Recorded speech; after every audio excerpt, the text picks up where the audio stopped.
A gente segue e conversando sobre o alcoolismo que afeta aí muitas mulheres. Mas antes da gente continuar batendo nosso papo aqui, Bárbara, a gente está gostando muito do seu testemunho, inclusive, eu queria chamar a reportagem da Gabriela Lian. Gabriela, a gente foi até uma reunião do Grupo Alcoólicos Anônimos e ouviu que as mulheres enfrentam um duplo desafio. Um deles é lutar contra a dependência e o outro é contra o preconceito da sociedade. Vamos ver. A gente está aqui para acompanhar um encontro de mulheres que se reúnem toda semana porque compartilham a mesma dependência. Hoje, conscientes dos estragos da bebida, elas contam para a gente o drama do vício e falam da luta diária contra o alcoolismo. A mulher sofre muito mais preconceito do que o homem. A mulher ainda esconde muito a questão da família, da sociedade, de procurar ajuda, de tentar resolver o seu problema e até de negar a doença, né? Alguma situação em que você se lembra e se envergonhe do excesso? Sim, teve um dia que eu acordei de manhã e dado um licor e tomado o licor todo, o vidro todo. Eu achava que eu era capaz de pelo menos 3 latinhas. Isso é enganoso, é mentira. É o primeiro gole. Já vinha o apagão, já vinham os tombos, as quedas, o dia seguinte a dor emocional, o maldito edredom, né? A depressão. Só por hoje eu não quero isso para mim, não quero isso para minha família, para os meus sobrinhos netos, minhas crianças, não quero. Me dá um exemplo de alguma coisa que tenha acontecido na sua vida que tenha deixado claro esse preconceito que você viveu por ser mulher dependente de álcool. Bom, eu escutei isso até de familiares meus, no tempo que eu ainda estava bebendo, que eu era uma bêbada, louca, né, que eu não merecia ter um lugar de mãe, de esposa, enfim, essas coisas absurdas.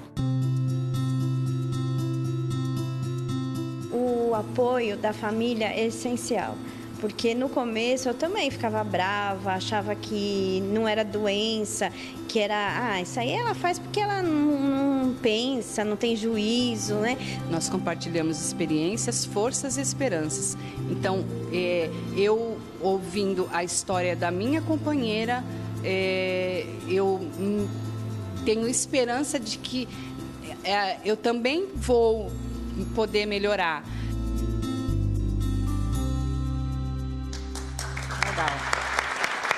Bárbara, uma dúvida aqui. Esse período de 11 anos aí, não de abstinência, mas de sobriedade, isso. Como tem sido para você?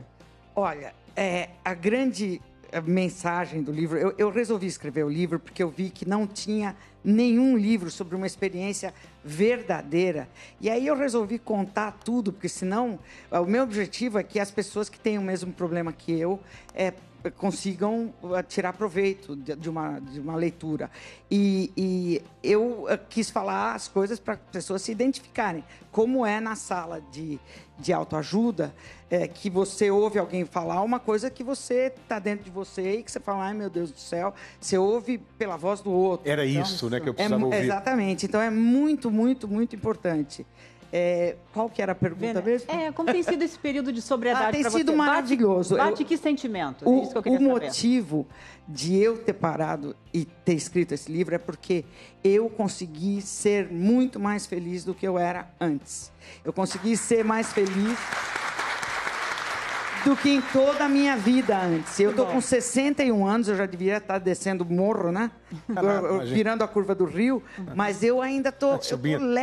Servindo de exemplo para muitas mulheres, eu acredito também, Vanessa, que sirva aí para você, não só para ter construído a sua personagem, mas que sirva, né, de inspiração para muitas mulheres, porque rompe o silêncio, é uma forma de combater o problema, né? Conscientizar mesmo as pessoas. E já vou pegar um livro com a Bárbara. Vou ficar muito honrada, porque eu adoro o seu papel. Ai, obrigada. E o dele também.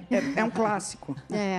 E é muito corajoso da parte dela mesmo expor isso, porque as pessoas têm muita vergonha, né, de falar sobre, assim, e toda a pesquisa que eu fiz, eu conversei com a família, com as pessoas que sofrem aquilo de perto, assim, mas muitas vezes a pessoa que está doente, ela não consegue falar como ela fica, como é a reação dela com as coisas. É muito difícil. Então, o olhar do outro é muito mais preciso. Você consegue ver o preconceito maior com relação às mulheres do que com relação aos homens, no caso do alcoolismo, Paulo? Claro, sem dúvida, não é? Tem sempre o alcoolismo, desde sempre, por conta, como falou, das condicionantes sociais e culturais. Então, é um fenômeno que o alcoolismo feminino é um fenômeno que foi trazido muito recentemente à luz. E, na verdade, eu acho que é muito importante essas coisas serem todas ventiladas, porque trazendo para a luz a gente pode resolver, pode fazer alguma coisa, a gente pode pedir mais ajuda, a gente pode receber mais ajuda. Então, mas é notório, a pergunta que você me fez é notório, o preconceito, a capacidade de não entender que, na verdade, nós somos humanos, independentemente do gênero. As condicionantes culturais são nefastas, muitas vezes. Quem sabe a gente falando na novela, no livro escrito, né? A gente não só não rompa o silêncio, como também acabe com o preconceito e ajude as mulheres a saírem dessa, né? É muito importante, Patrícia. O alcoolismo é um dos maiores problemas de saúde pública que a gente tem no país. A gente fala em quase 10% da população brasileira com algum tipo de problema com o consumo de álcool. Para as mulheres é mais pesado mesmo, né? Tem essa questão da ruptura, né? Do papel social, como se a mulher estivesse quebrando um contrato social da maternidade, de ser esposa, né? Muito mais pressão sobre ela. Então, assim, eu acho que é muito importante a gente falar e lembrar que, assim, para a pessoa sair, além de muita vontade, muita força de vontade, ela precisa de apoio da família, dos anônimos, como médico, né? Médico, é isso que eu ia falar. Eu acho que o mais psicólogo. importante disso tudo mesmo é a família saber disso tudo. Porque eu falo isso porque é difícil. A família tem, às vezes, assim... Eu falo, vou até contar, porque teve uma parada dessa na minha família e eu não percebi. E durante até um certo tempo eu me senti até uma certa culpa de não ter percebido para ajudar, para fazer alguma coisa. Quando eu tive noção do que era... Alguém próximo de você? Meu primo. Seu primo. Aí já foi, se suicidou, entendeu? Então, ele o quê? Se suicidou. Então, quando eu percebi, então por isso que eu estou dizendo, então é importante que a família... O apoio da família. O apoio da família é muito importante. Porque a pessoa família tem que estar atenta, perceber, tem que estar junto. Porque a pessoa muitas vezes tem vergonha de pedir ajuda, né? E pior do que não pedir ajuda, um bêbado, vê se toma jeito. Essa questão de ser fraqueza de caráter e tal. Um diabético, ele tem muito mais vontade de doce do que a gente, a população geral. Porque é a característica da doença. Mas se o diabético come um doce, ele não é tido como um mau caráter. O alcoólatra, eu chamo de alcoólatra. Se desculpem os alcoolistas, mas eu sou alcoólatra. Em recuperação.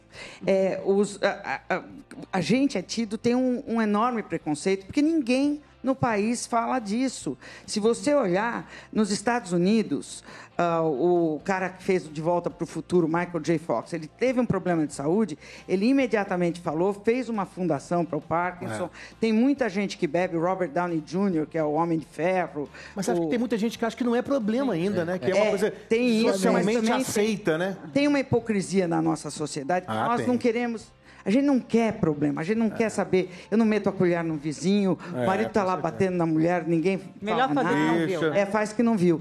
Mas é um problema de saúde pública e já foi testado de todo jeito. A Organização Mundial de Saúde já testou de todo tipo de coisa. Aumentar o preço com taxação, diminuir o horário de abertura de bares, fiscalizar para não vender para menor. Nada deu resultado. O que tem que fazer, na sua opinião? Tem que fazer prevenção. E a prevenção é o seguinte, desde os 6 anos de idade, que quando a criança começa a saber a diferença entre certo e errado, você começa a falar e você fica de olho, e você presta atenção, e você se envolve, porque você tem que amparar. Você tem que amparar. É claro que também você precisa responsabilizar. Se você cometer um crime alcoolizado, você vai ser um agravante, você está bebendo, não um atenuante. Então, a partir do momento, mas precisa dar informação, porque as pessoas não sabem. Olha só, chegou uma mensagem de um telespectador nosso, vamos ver? Chegou. Cláudio, até quando a maior parte da sociedade vai continuar achando que qualquer vício é sem vergonhice e não entender que é uma doença e que precisam de ajuda e de muito amor? #encontro. É isso aí. É isso. Eu acho que é isso que a gente isso. quer hoje falar aqui, entre outras mensagens que nós queremos passar aqui, né, Jairo? Eu acho que o Cláudio falou por nós um pouco, né? Exatamente, exatamente. E acho que, só complementando o finalzinho, assim, é lembrar que muitas vezes o alcoolismo está associado a outros transtornos psicológicos ou psiquiátricos, depressão, ansiedade. Então é muito importante também buscar uma avaliação do médico, do psiquiatra, para a gente conseguir dar a melhor abordagem conjunta. Maravilha. Isso aí. Obrigada.